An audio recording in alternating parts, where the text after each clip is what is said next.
क्या जी। आपके साथ बाकी लोग जो हैं, यानी कि आपके साथ जो बाकी पार्टीज हैं अदर देन मौलाना साहब भी मेरी इतलात के मुताबिक राब्ते करने की कोशिश कर रहे हैं दोस्तों से, लेकिन क्या आपके साथ जो लोग हैं यानी कि पार्टीज हैं, क्या आपके साथ चल सकेंगी, आखिरी वक्त तक चल सकेंगी? और जो आपका हार्ड स्टैंस है आपकी लीडरशिप का, मियां मोहम्मद नवाज शरीफ साहब का, क्या उसके साथ मुत्तफिक है पीपल्स पार्टी भी? जी।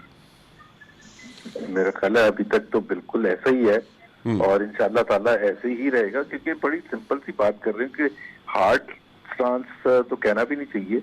हम्म। कि सिंपल सी बात है कि आइन के हिसाब से सब कुछ चलना चाहिए। 2018 के इलेक्शन धांधलीशुदा इलेक्शन थे, उसको सही होना पड़ेगा।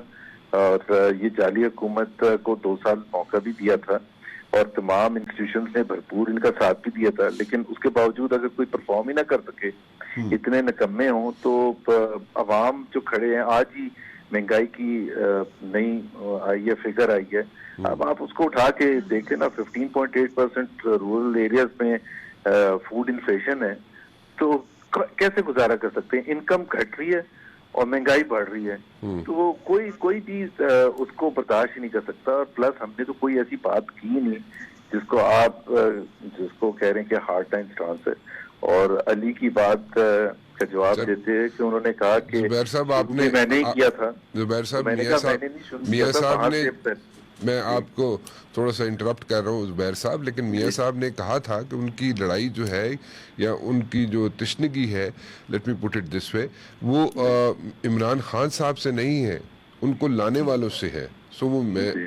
वो हार्ड स्टैंस नहीं था तो क्या था वो? नहीं तो अगर कोई इलेक्शन में धांधली कोई करता है या करवाता है, तो आप क्या करें? आप चुप करके पीछे बैठ जाएंगे? इमरान खान को महसूस हुआ था 2013 में कि धांधली हुई है, हालांकि हमारी 186 सीटें थी, इनकी 29 थी। इस दफा तो बहुत ही क्लोज इलेक्शन था ना, तो उसके बावजूद उन्होंने तो एक ब्रिगेडियर का नाम लिया था एमआई के, और जनरल कियानी को उन्होंने डायरेक्टली ब्लेम किया था, और चीफ जस्टिस इफ्तिखार चौधरी को कहा था कि शर्म आनी चाहिए उनको।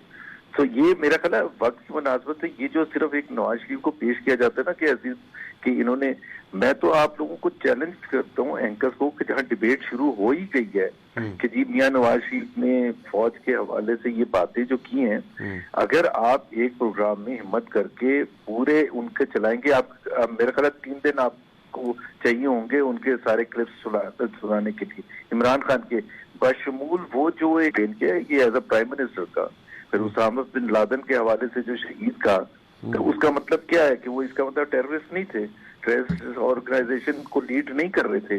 और हम किससे, फिर हमारी फौज किससे जंग कर रही थी? तो हम तो सिर्फ ये बात कर रहे हैं कि बिल्कुल 2018 में जिस तरह बलूचिस्तान असेंबली की हमने एग्जांपल दी थी, या दूसरे वाकयात थे जो दबाव डाला गया और तब्दील किया गया। और इवन जब वो कहते हैं कि जी काउंटिंग, भाई देखें फौज को जो बुलाया था, और आइंदा भी अगर सिविलियन हुकूमत बुलाना चाहती है सिक्योरिटी रीजंस के लिए, तो बिल्कुल बुलाना चाहिए उनको, लेकिन ये तो नहीं कहा था कि आप अंदर घुस के काउंटिंग शुरू कर दें।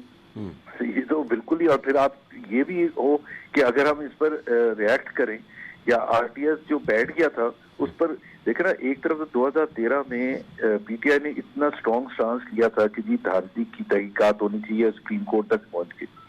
अभी जब एक सिस्टम था जो बिठा दिया गया, जो इलेक्टोरल रिजल्ट देने का था, तो किसी को परवाह ही नहीं है, और पूरे पाकिस्तान में बिठा दिया गया। ये नहीं कि जी 2-4 हलकों में बिठा दिया गया, पूरे पाकिस्तान में बिठा दिया गया, उसका कोई पता ही नहीं है। तो क्या करें फिर? Okay, सड़कों पर न I निकले तो have a क्या करें? question for you, ji. I have a question.